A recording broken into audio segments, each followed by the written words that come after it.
घंटे से जारी है इजरायली सेना का ऑपरेशन अल शिफा। अब तक नहीं मिला हमास का कमांड सेंटर। अस्पताल में मरीज तोड़ रहे दम। अस्पताल में कमांड सेंटर होने के इजरायल के दावे में कितना दम।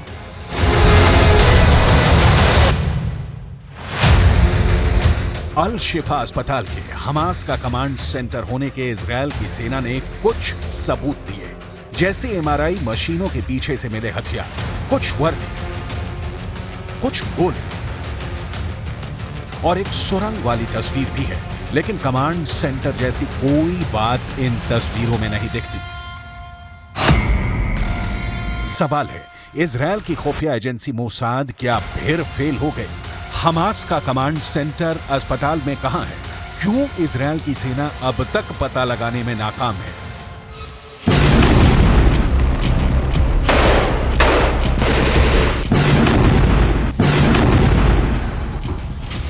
क्या हुआ? क्या अस्पताल के नीचे सुरंग में या अस्पताल के किसी कोने से कुछ भी नहीं मिला, जिसके आधार पर कहा जाए कि इजरायल का यह दावा झूठा है कि हमास ह्यूमन शील्ड की तरह अस्पताल का इस्तेमाल कर रहा है और यह अस्पताल ही हमास का कमांड सेंटर है?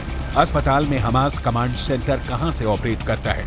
इजरायल की सेना ने इसका एक वीडियो भी जारी किया था। बिल्कुल कंफर्म मानकर अल शिफा अस्पताल में 1000 से ज्यादा इजरायल डिफेंस फोर्स यानी आईडीएफ के कमांडो घुस गए कि अस्पताल में हमास का कमांड सेंटर है। अस्पताल कैंपस में टैंक तक उतार दिया। अस्पताल को चारों ओर से इजरायल की फौज ने घेर लिया। अस्पताल के डॉक्टरों ने कहा कि इजरायल ने सर्किल ऑफ डेथ खड़ा कर दिया। अस्पताल में ना पानी, ना बिजली, कुछ भी नहीं। आईसीयू में मरीजों ने दम तोड़ दिया। गाजा की हेल्थ मिनिस्ट्री के मुताबिक अस्पताल के आईसीयू में मौजूद सभी मरीजों को खो चुके हैं। अस्पताल में सुविधाओं और खासकर फ्यूल की कमी की वजह से मरीजों का इलाज नहीं हो पा रहा है।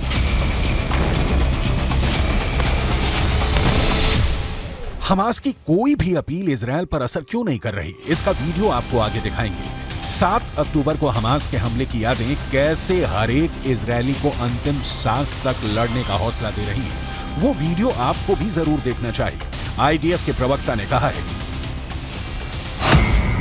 हमास जहां भी मिलेगा हम वहां जाकर उसे मिटाएंगे, फिर चाहे वो गाजा पट्टी का दक्षिणी हिस्सा ही क्यों ना हो। इजरायल ने गाजा में बमबारी के लिए गाजा के किसी एक हिस्से को नहीं चुना, बल्कि पूरी गाजा पट्टी को राख कर रहा है। दिक्कत यह है कि इस भयंकर हमले के बावजूद इजरायल वो हासिल नहीं कर सका है जिसके लिए वो 1 महीने से ज्यादा से युद्ध लड़ रहा है। उसके पास दुनिया को दिखाने के लिए कुछ 150 हमास के लड़ाकों के मारे जाने की लिस्ट है।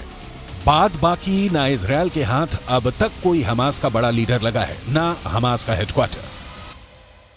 अल शिफा अस्पताल को हमास का कमांड सेंटर मानकर घुसी इजरायल की सेना को अब तक वहां से कुछ बड़ा हासिल नहीं हुआ है। ना तो कोई बड़ा सुरंग मिला है और ना ही कोई ऐसा इंटेलिजेंस सेटअप मिला है जिससे कहा जा सके कि हमास का वो कमांड सेंटर था। हालांकि इजरायल की सेना ने वहां से मिले हथियारों की तस्वीरें जारी की है, लेकिन उस पर भी सवाल उठने लगे हैं और दूसरी तरफ अस्पताल में मरीजों के दम तोड़ने का सिलसिला जारी है।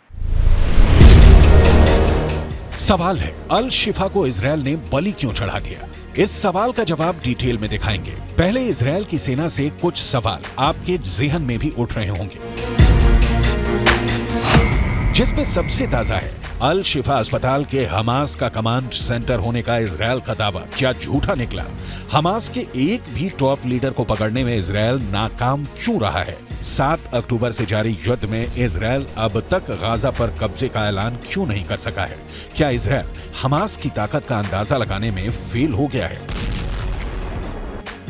कहा जा रहा है कि इजरायल को अल शिफा अस्पताल के नीचे हमास का बड़ा हेडक्वार्टर होने के सबूत मिलने की अभी भी उम्मीद है। इस उम्मीद का कारण बताया जा रहा है, अल शिफा अस्पताल को इजरायलियों ने 1970 के दशक में गाजा पर अपने पूर्ण नियंत्रण के दौरान बनवाया था और ये बहुत बड़ी जगह है जहां चप्पे चप्पे की तलाशी में काफी समय लगेगा।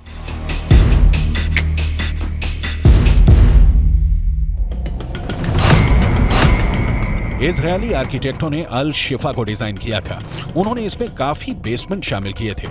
इजरायल को इस अस्पताल के कोने कोने की जानकारी है। पश्चिमी मीडिया में खबरें छप रही हैं कि ये भी संभव है कि इजरायल डिफेंस फोर्स को अस्पताल में कुछ ऐसा मिला हो जिसे सैन्य या सुरक्षा के लिहाज से बताने से वो परहेज कर रहे हो।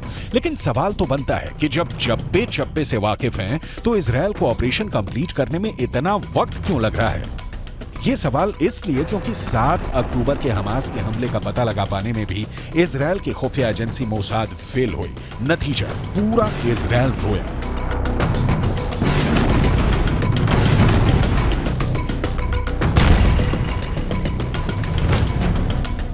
दक्षिणी इजरायल के इस गांव में उस दिन 20 लोगों का कत्ल हुआ। हाई सिक्योरिटी कंक्रीट के बॉर्डर को तोड़कर हमास के लड़ाके गांव में घुस आए। उनके पास कंधे पर से फायर करने वाला रॉकेट था। हमास ने लोगों को जिंदा जला दिया। 7 अक्टूबर के उस क्रूर हमले की तस्वीरें आपके सामने हैं। और ये भी सामने है कि घर उजड़ने के बाद उसे फिर से बसाने के लिए निकला इजरायल हमास के साथ कैसा सलूक कर रहा है और आगे कैसा सलूक करेगा।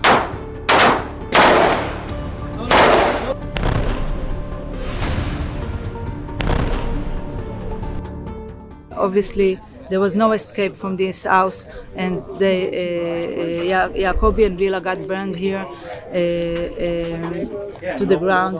I mean, the house and everything around here, and it's a symbol to people who just woke up one Saturday morning and vicious terrorists come in and decided to burn everything, to burn their life down. And our victory will be to rebuild it. Our victory to make sure that it won't stay burned. Israel के इस नागरिक को और अल शिफा अस्पताल में बिस्तर पर पड़े किसी मरीज को युद्ध ने क्या दिया? इजरायल सैकड़ों बार कह चुका है कि किसी शरणार्थी शिविर या स्कूल या मस्जिद कुछ भी नहीं। हमास के आतंकियों के जहां होने का अंदेशा होगा, इजरायल हमला करेगा। इजरायल क्यों लड़ रहा है ये बहुत क्लियर है, लेकिन मासूमों की जान इसमें तो बचाई जा सकती है। युद्ध के बीच भी उम्मीदें जिंदा रखनी जरूरी होती हैं। यूएन के मानवीय मामलों के चीफ मार्टिन ग्रिफिथ को सुनिए। हमारी मांग बहुत ही सरल है, जंग को रोक दें ताकि आम नागरिक सुरक्षित जगहों पर जा सके। आप चाहें तो इसे जो समझें, लेकिन ये सिर्फ मानवीय कारणों से कहा जा रहा है। हम चांद नहीं मांग रहे हैं, हम सिर्फ कुछ बुनियादी बदलावों की मांग कर रहे हैं जिससे नागरिकों की जान बचाई जा सके। इजराइल के पास युद्ध को रोकने का कोई कारण नहीं है। अल-शिफा अस्पताल के अंदर घुसने या रिफ्यूजी कैंप पर हमले की निंदा इजराइल को किसी भी जगह हमला करने से नहीं रोक सकते। इस बीच जो भी राह में आएगा तबाह हो जाएगा। इजराइल ने ये कसम खाई है कि जब तक हमास का एक भी लड़ाका जिंदा बचा है तब तक वो युद्ध लड़ेगा। ऐसे में अगले कुछ दिनों में युद्ध के और भयंकर होने की आशंका है। इजराइल के हमले में लगभग पूरा गाजा खत्म हो चुका है, बस हमास के टॉप लीडरों की गर्दन बची है। इजरायल के रगों में बदले का खून प्रवाहित होता है। दुनिया के नक्शे पर यह एक ऐसा देश है जहां हर एक नागरिक मिलिट्री की ट्रेनिंग ले चुका है। उसे हथियार चलाना आता है, रॉकेट फायर करना आता है। हमास के पास इसके मुकाबले क्या है? कहा जाता है कि हमास ने 30 से 40 हजार के बीच लड़ाके जुटाए हैं, लेकिन इन लड़ाकों के पास क्या वो हथियार हैं जो इजरायल की मॉडर्न सेना का सामना कर सके? कोई तुलना नहीं है इजरायल और हमास के बीच। ऐसे में सवाल तो बनता है कि कहां है हमास को ऑपरेट करने वाले उसके लीडर जो इजरायली सेना के नाक में दम किए हुए हैं? हमास के इन टॉप कमांडरों या लीडरों को इजरायल की सेना क्यों नहीं ढूंढ पा रही है? हमास को जमीन खा गई या आसमान निकल गया? कहां गायब हो गया इस्माइल हानिया? कहां लापता है याह्या सिनवार? इस्माइल हानिया के एक ठिकाने पर इजरायली एयरफोर्स ने फाइटर जेट से हमला किया। इजरायल की टॉप की सारी एजेंसियां हमास के संचालनकर्ताओं की लिस्ट बनाकर उन्हें मौत की नींद सुलाने के लिए घूम रही हैं, लेकिन अब तक नाकाम।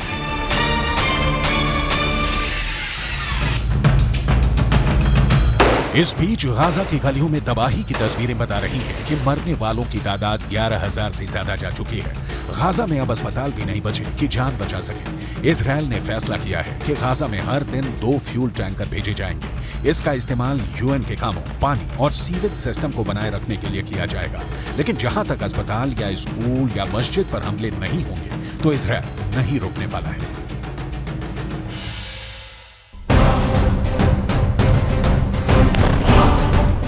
आईडीएफ ने शक होने पर उत्तरी गाजा के एक डे केयर सेंटर पर छापा मारा। सैनिक उस वक्त हैरान रह गए जब इस सेंटर के अलग अलग हिस्सों से अनगिनत हथियार बरामद हुए। इनमें हजारों गोलियां, हैंड ग्रेनेड और ड्रग्स तक बरामद हुए। इजरायली फौज ने इसके फोटोग्राफ्स रिलीज किए। आईडीएफ ने कहा कि इस सेंटर का नाम अल कार्मेल स्कूल ऑफ गाजा है।